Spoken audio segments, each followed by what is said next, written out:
Hello student, welcome back my YouTube channel CL School. I am Prabhas Saxena and you are watching your YouTube channel CL School.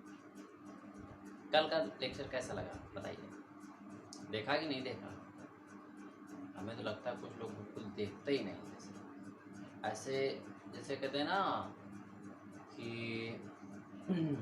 अभी हम बहुत busy हैं, वो वाला scene चलता है। मतलब फेसबुक पर दुनिया की सब चीज़ें देख डालेंगे, यूट्यूब पर दुनिया की सब चीज़ें देख डालेंगे, और जो पढ़ाई से रिलेटेड है, जो अच्छी चीज़ें हैं, उनको लोग नहीं देखते हैं। ठीक है, और दुनिया कार्टून आ रहे हैं, इधर उधर के जोक्स आ रहे हैं, वो देखने में मन लगता है। पढ़ाई अच्छी कहाँ लगती है, वो तो ज़बरदस्ती करनी पड़ती है। कब? जब कुछ जुनून होता है। अब जिनके अंदर जुनून होता है वो वीडियो देखते हैं, जिनके अंदर जुनून नहीं होता वो चुपचाप आराम से कुछ भी चलाते रहते हैं। चलिए कोई बात नहीं। जिन्होंने देखा है, कल मैंने क्या बताया था आप लोगों को? कल बताया था हमने, बताओ पढ़े हो? कल हमने बताया था आपको कि मनुष्य में पाचन कैसे होता है, बताया। और हमने ये भी कहा था कि आपका होमवर्क है, आज आप टेबल याद करके आना। कहा था मीन्स पढ़ के आना। पढ़ के आए हो? टेबल ये जो हमने आपको सामने प्रस्तुत की है, ये टेबल तभी आपको समझ में आएगी जब आप पढ़ के आए होंगे। नहीं तो यहाँ हम लेक्चर सुनाते चले जाएंगे रामायण की तरीके, और आप भगवत गीता के तरीके से बैठे सुनते चले जाओगे। हम यहाँ सुना के चले जाएंगे तो वहाँ सुन के स्किप मार दोगे। ठीक है, ये ना करो, पढ़ के आना चाहिए। पढ़ के तो आए होगे, विश्वास है इतना। ठीक है, चलिए देखते। कल हमने आपसे कहा था टेबल पढ़, कल बात कर रहे थे हम लोग कि आहार नाल तक पहुंच गए थे। ठीक है, कैसे होता है, क्या होता है, ये सब आपको जानकारी होगी। ठीक, अब हम बताएंगे आपको कि किस चीज में, किन किन चीजों में पाचक ग्रंथियां होती हैं और पाचक ग्रंथियां कितनी होती हैं। ठीक, पहले सबसे चीज, चलिए स्टार्ट करते हैं। पाचक ग्रंथियों के नाम कितने होते हैं? लार ग्रंथि, जठर ग्रंथि, यकृत, अग्न्याशय और आंत ग्रंथि। लार आप जानते हैं, लार कैसी होती है बताइए। हमने कल 3D भी दिखाया था आपको, लार दिखाया था ऐसे कुछ पॉइंटेड थे एक गोला के अंदर ऐसे करके, वो लार के पॉइंटेड थे, याद रखना। लार को जब आप माइक्रोस्कोप से देखोगे तो ऐसे ही पॉइंटेड देखते हैं। जठर ग्रंथि कहाँ होती है? जठर ग्रंथि आपकी कहाँ होती है बताओ? आपके स्टमक में होती है। कहाँ होती है? स्टमक में। ठीक है, ये स्टमक के अंदर यहाँ पर जठर ग्रंथियां होती हैं। ठीक, अच्छा, अब ये कौन सी है? यकृत। ठीक, क्या है? यकृत। सही तो बन नहीं पाया, कोई बात नहीं बेटा, कोई बात। यकृत। ठीक, अच्छा, ये कौन सी ग्रंथि है? आग्नेयाशयी। आपने देखा होगा ऐसे ऐसे ऐसे ऐसे करके बनी होती है, देखा है? वो कहाँ लगी होती है? पेट के यहाँ, ऐसे पेट के जैसे नीचे आप देखेंगे एडिडेटम निकला होता है ये ग्रहणी। ठीक है, वैसे आंत ग्रंथियाँ। आंत तो बहुत भली बात ही आप जानते हो, ये और चाहे इसको कैसे ही पलटा दो, ये पड़ी रहती है ऐसे। ठीक, ये हो गई। तो ये हो गई पांचों ग्रंथियां। इन पांचों ग्रंथियों का नाम याद रखना, लार ग्रंथि, जठर ग्रंथि, यकृत, अग्न्याशय एंड आंत ग्रंथियां। पांचों ग्रंथियां। ठीक, अब इनसे स्रावित रस, कौन सा रस निकलता है? सबसे पहले लार में निकलता है लार रस, कल हम आपको बता चुके। एंजाइम क्या, एंजाइम क्या होते हैं? ठीक, तो पहले ऐसा करते हैं, रस की पूरी बात कर लेते सबके। जठर से कौन सा ग्रंथि से कौन सा रस निकलता है? जठर रस। जठर ग्रंथि मतलब पेट, देखो बनाया। यकृत, यकृत मतलब होता है लीवर। अब लीवर कहाँ होता है? लेफ्ट की राइट बताओ? क्या होता है? राइट साइड होता है। ठीक है, तो यकृत जो होता है उससे पित्तरस निकलता है। अग्न्याशय, अग्न्याशय कहाँ होती है? ड्यूडेनम, ये जो दिख रहा है इसी जस्ट नीचे से लगी होती है, जो मैंने बना रखी है अग्न्याशय, ये अग्न्याशय रस निकलता है इससे। आंत, आंत जो छोटी आंत होती है, ऐसे बड़ी आंत होती है, ये बड़ी आंत होती है।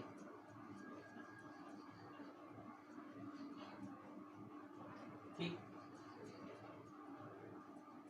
ये बड़ी आंत के अंदर ही छोटी आंत ये बड़ी होती है। ये बाहर की बड़ी आंत हो गई, ये छोटी आंत होगी। अब फिगर पे मत जाइएगा क्योंकि यहाँ पर 3D नहीं चल रहा है, ये हैंड चल रहा है। ठीक, तो आपको सिर्फ समझ में आना चाहिए। ये हो गई आंत रस। अब रस के बारे में निकल गया, समझ में आ गया। 5 ग्रंथियां, उनमें से निकलने वाले 5 रस। अब बात करते हैं एंजाइम, सबसे इंपॉर्टेंट। लाल ग्रंथि से लाल रस निकलेगा और लाल रस में जो एंजाइम होता है उस एंजाइम को कहते हैं टाइलिन। कौन सा एंजाइम है? टाइलिन। कार्य क्या है? मुख गुहा। मुख गुहा हमने बता रखा आपको, मुख के अंदर मुख गुहा ये, ठीक है। भोजन को पचाना, अब किस भोजन को पचाएगा ये एंजाइम? मंड को। जब आप मंड खाएंगे, कोई पदार्थ जिसमें मंड उपस्थित होता है, तब वो उसको पचाने का कार्य करेगा। जैसे आलू खाते हो? आलू की सब्जी, मंड होता है, स्टार्च होता है उसमें, ठीक है। तो उसका काम कौन करेगा? मुख गुहा। देखते हो जैसे कुछ बच्चों को देखा होगा, उबला हुआ, पता है घर में कचौड़ी बननी, मम्मी आज कचौड़ी बननी, पता है उबला हुआ आलू जो है उठा लिया, थोड़ा सा नमक लिया और ऐसे कटाकट खा रहे। तो जो आलू आप खा रहे हो वो मंड है, उसका पाचन कहाँ हो रहा है? मुख गुहा से हो रहा है, मुख गुहा से, ठीक है। और मुख गुहा से पाचन हो रहा है, और कौन से एंजाइम से हो रहा है? टाइलिन। क्वेश्चन नंबर 1 कैसे पूछा जाएगा, ध्यान दो। पूछा जाएगा आपसे कि उस पाचक ग्रंथि का नाम बताइए जिसमें मंड का पाचन होता है। उस पाचक ग्रंथि का नाम बताइए जिसमें मंड का पाचन होता है।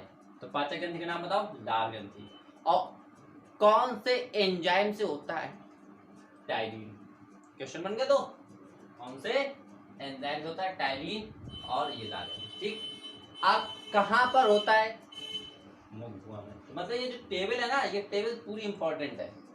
टेबल का हर एक वर्ड आपको रटा होना चाहिए, छपा होना चाहिए दिमाग में, तभी आप आंसर दे पाओगे। चलिए दूसरा आते हैं। दूसरी बात करते हैं जठर ग्रंथि। जठर ग्रंथि से निकलता है जठर रस। पेट से कौन सा रस निकलता है? जठर रस।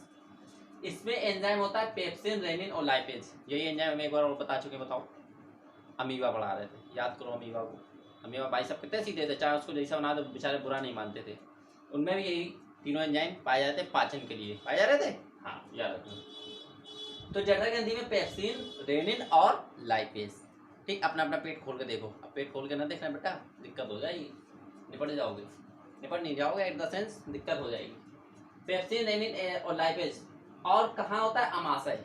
अमाशय मतलब पेट। अब पेट कहाँ होता है? Left side, right side? Left side. Left hand है, देखो बाशबंदी है तो लेफ्ट हैंड है, यहाँ पेट होता है, ठीक। फिगर चल रहा है नीचे, फिगर देखते जाओ यार, इतना बढ़िया फिगर चल रहा है। देखो 3D फिगर लगाए हैं तुम्हारे लिए हैं, देखो सब उसी दिखाई दे रहा है अमाशय और तुम्हारी जितनी ग्रंथियां हैं। अब ये अमाशय में किसका पाचन हो रहा है? प्रोटीन, दूध और वसा। जो हम प्रोटीन खाएंगे, दूध पिएंगे, और जो वसा खाएंगे, वसा जानते हो आप लोग, फैट, ठीक, उनका सभी का पाचन हमारे पेट के अंदर होगा। अच्छा, अब बात करते हैं यकृत। यकृत कहाँ होता है बताओ? यकृत मतलब right hand, liver right hand में होता है, ठीक। इंग्लिश में यकृत को लीवर बोलते हैं, ठीक है। इससे पित्तरस निकलता है, और इसमें सबसे इंपॉर्टेंट चीज, कोई एंजाइम नहीं होता है। सबसे इंपॉर्टेंट चीज, कोई एंजाइम नहीं होता है। क्या नहीं होता है? कोई एंजाइम नहीं होता है। इसमें यकृत में कोई एंजाइम नहीं होता है बेटा, ठीक है, ध्यान रखना। ये क्वेश्चन पूछ देंगे उठा के तुमसे किसी भी टीजीटी, पीजीटी और जो भी एंट्रेंस एग्जाम होते हैं, जो भी एयरफोर्स वगैरह ये जो होते हैं ना, किसी भी एग्जाम में, एंट्रेंस एग्जाम में पूछ देंगे कि ऐसे एक ग्रंथि का नाम बताइए जिसमें एंजाइम नहीं होता है। अब याद रखना यकृत, ठीक, याद रहेगा? हाँ याद रखना। और जब एंजाइम नहीं है तो कार्य क्षेत्र कहाँ करेगा? ग्रहणी। और पचा किसको रहा है? वसा को बेटा। जितना तुम खाते हो ना fast food, burger, pizza, momos और चाउमीन और डोसा, गोलगप्पे, जितने भी ये फास्ट फूड है, ये वसा को उन्हीं को पचाता है। और जो ऑयली चीज खाते हो, पता चला आज चटपटी चाट खा लिया, पनीर खा ली, छोले खा लिए, जितने जा रहा है ना, ये सब ग्रहणी ही पचाती। ग्रहणी मतलब होता है आपका ड्यूडेनम। ये ग्रहणी, ये जो पेट से ऐसे, ये पेट दिख रहा है आपको, और यहाँ से ये ग्रहणी निकली होती है। और फिगर में देख लो बेटा, चल रही ग्रहणी, चल रही है। हाँ, तो वसा को पचाता है, ठीक। अब बात करते हैं अग्न्याशय। अग्न्याशय देखो दिख रहा है एकदम पत्ती तरीके है। तो अग्न्याशय जो होता है वो जस्ट इसके नीचे लगा होता है। यकृत, लीवर आपको दिख ही रहा है। अग्न्याशय से अग्न्याशय रस निकलता है, इसमें ट्रिप्सिन, एमाइलेज और लाइपेज, 3 एंजाइम होते हैं, ट्रिप्सिन, एमाइलेज एंड लाइपेज। ये क्या कार्य करते हैं? ग्रहणी। ग्रहणी फिर वही जो हमने बताया अभी आपको, ग्रहणी इसके नीचे लगी होती है, ठीक। और किसका पाचन करेंगे? प्रोटीन का, मंड का, वसा के अवयव। वसा के अवयव का मतलब होता है जो वसा के छोटे टुकड़े हैं उनके बचे हुए कुछ पार्ट। जैसे हमारा भोजन है, अब हमने मान ली सब्जी दाल चावल रोटी खाई, तो पूरे का पाचन मुंह में थोड़ा ना होता है, पीसेस कटे, लुब्धि बनी, धीमे धीमे धीमे धीमे गया पेट में कुछ उसका पाचन हुआ, कुछ और बच गया तो वो जाएगा फिर आंत में, आंत के द्वारा फिर पाचन होगा। फिर जब पूरा पाचन हो जाएगा तब हो जाता है फिर बड़ी आंत में, बड़ी आंत से फिर जाकर के सीधे एंड से बाहर हो जाता है। ठीक है। अच्छा, तो ट्रिप्सिन, लाइपेज और एमाइलेज का काम क्या हो रहा है? ग्रहणी। ग्रहणी में किसका पाचन करेगा? प्रोटीन का, मंड का, वसा के मतलब इन तीनों के जो अवयव बचे हैं, प्रोटीन का हो, मंड का हो, वसा को, इन तीनों के अवयवों को पचाने का कार्य कौन करेगा? ग्रहणी। ठीक, ग्रहणी मीन्स यहाँ ये इस जगह ड्यूडेनम में। अच्छा, अब आती सबसे लास्ट आंत। आंत मतलब ये छोटी आंत, देखो अंदर से दिख रही काले कलर की, ये छोटी आंत है। इसको क्या बोलते हैं? बता बेटा, क्या बोलते हैं? छोटी आंत बोलते हैं, बड़ी आंत बोलते हैं? अच्छा तुम ही बताओ। क्या बोलते हैं बेटा? ये हो गई आपकी छोटी आंत। क्या हो गई? छोटी आंत, स्मॉल इंटेस्टाइन इंग्लिश में बोलते हैं। ठीक है। अच्छा, और ये वाली होगी लार्ज। ठीक। अच्छा, ये देखो अब आंत का कार्य क्या है? आंत में देखो, आंत रस निकलेगा, आंतों से रस निकलता है। ये ना समझना आंतों रस निकलता है बेटा, गलती मत रखना। सब जितने भी लिखे ना, सब अपना अपना रस निकालते हैं। जैसे देखा होगा ना, हर एक स्टूडेंट का अलग ब्रेन होता है। किसी को कोई चीजें जल्दी समझ में आ जाती हैं, किसी को कोई चीज देर में समझ में आती है, और कोई स्टूडेंट होता है कि उसको बहुत ही देर लगती है किसी चीज को समझने में। तो इसी प्रकार से इसमें काम हो रहा है। ठीक है। तो हर एक ग्रंथि का अपना अपना कार्य, जो कि अपना काम करने के पश्चात आगे बढ़ जाता है। इसी प्रकार के स्टूडेंट भी होते हैं जो तेज दिमाग के, उन्होंने तुरंत रिकवर कर लिया। अब मान लो मैं यहाँ समझा रहा हूँ, जिनका दिमाग तेज है रिकवर तुरंत, जिनका थोड़ा स्लो है धीमे धीमे रिकवर करेंगे, और स्लो है और धीमे से समझेंगे, और स्लो और धीमे। तो इसी प्रकार से इसमें हो रहा है। ठीक, ऊपर चीजें आ गई, धीमे धीमे धीमे धीमे नीचे पहुंच लेंगे। अब इस छोटी आंत का काम क्या है? इसमें देखो कितने सारे एंजाइम पाए जा रहे हैं, erepsin, maltase, lactase, sucrase, lipase, इतने एंजाइम पाए जा रहे हैं। और इन एंजाइमों का कितने एंजाइम है? 5, और पांचों के 5 एंजाइम का कार्य कहाँ हो रहा है? सिर्फ और सिर्फ छोटी आंत में हो रहा है। बड़ी आंत में भी हो रहा है नहीं, क्योंकि रस ही नहीं कोई। बड़ी आंत तो जा रहा है, सब जितना रस था सब छोटी आंत ने घसीट लिया, उसमें जो ब्लड वेसल्स लगे हैं, उसके बाद जो बचा वेस्ट मटेरियल उसको जाकर बड़ी आंत से सीधे एंस के माध्यम से बाहर निकाल देगा। ठीक है। तो ये छोटी आंत में पाचन हो गया। अब प्रोटीन के अधपचे अवयव देखो, लिखा है प्रोटीन के अधपचे अवयव कौन? इरेप्सिन। इरेप्सिन का कार्य क्या है? छोटी आंत में जब आएगा तो प्रोटीन के जितने भी अधपचे अवयव हैं, बिना पचे हुए, उनको पचाएगा और उसके बाद आगे बढ़ाएगा। ठीक। माल्टेज का काम क्या है? माल्टोज को पचाने का। लैक्टेज का क्या काम है? लैक्टोज को। लैक्टेज आपकी किसमें पाया जाता है? दूध में। ठीक है। सुक्रोज का क्या है? सुक्रोज को पचाने में।